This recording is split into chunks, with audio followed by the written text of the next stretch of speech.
Kamusta mga idol? PBA update muna tayo.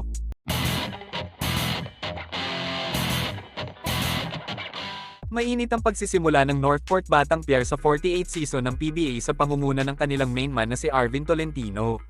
Simula nang nawala ang mga superstar ng Northport na sina Robert Bowlek at Arwin Santos, si Tolentino na ang inasahan ni head coach Bonnie Tan na magdadala sa success ng koponan. Hindi naman binigo ni Tolentino ang expectation sa kanya ng Northport mga idol. Gumawa si Tolentino ng 16 na puntos sa kanilang unang laro sa Commissioner's Cup. Habang sinundan niya ito ng season high 35 points sa pangalawang laro. Kung tutuusin mas dumami na ang katulong ni Tolentino sa Batang Pier dahil sa dami ng bagong players na dumating sa kanilang koponan.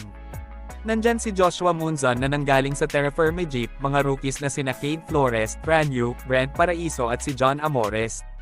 Sa ngayon ay hindi pa nakakapaglaro ang top pick nila sa rookie draft na si Xavier Lucero dahil nagpapagaling pa ito sa ACL injury. May balita nga din na posibleng maglaro muli sa Batang Pier ngayong season ang nagbabalik Pinas na si Robert Bowlek matapos umalis sa Japan B-League. Hawak pa din kasi ng Northport ang rights kay Bowlek kaya nasa kanila ang desisyon kung gusto nilang i-trade siya sa ibang team o mas nanaisin na paglaruin muli siya sa kanilang koponan. Si Tolentino ay kabilang sa pinamigay ng Hinebra sa Batang Pier sa isang lopsided trade para makuha ang serbisyo ng isa pang star player ng Northport na si Jamie Malonzo.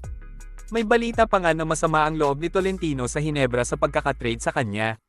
Maganda naman ang naging performance ni Tolentino sa Barangay Hinebra noon dahil nag-average siya ng 11 points per game na hindi naman kalayuan sa average ni Malonzo na 17 points kada laro. Ang pinagkaiba lang kasi mas nabigyan ng opportunity si Malonzo sa Northport para maging scorer ng koponan, kaya mataas ang scoring percentage niya kaysa kay Arvin Tolentino. Pero dahil nga sa ganda ng pinapakita ni Tolentino sa Northport, paniguradong may matindi na namang binabalak ang Barangay Hinebra. Alam naman natin na matatagalan pa bago makabalik si Jeremiah Gray sa Hinebra dahil sa ACL injury na natamo niya nung kasagsagan ng PBA on tour.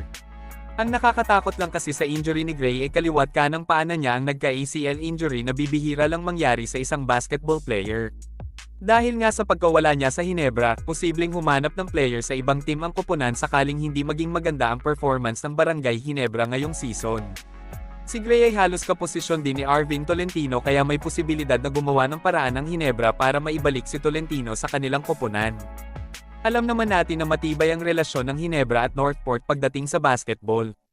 Halimbawa na lang nga ang pag-sponsor ng San Miguel Corporation sa Letra Night sa NCAA, kung saan nagsama-sama sa koponan sina Al Francis Chua na sports director ng SMC, at ang mga coaching staff ng Northport na sina Pido Herencio, Eric R. Ola at Bonnie Tan na kasalukuyang coach ngayon ng Batang Pier.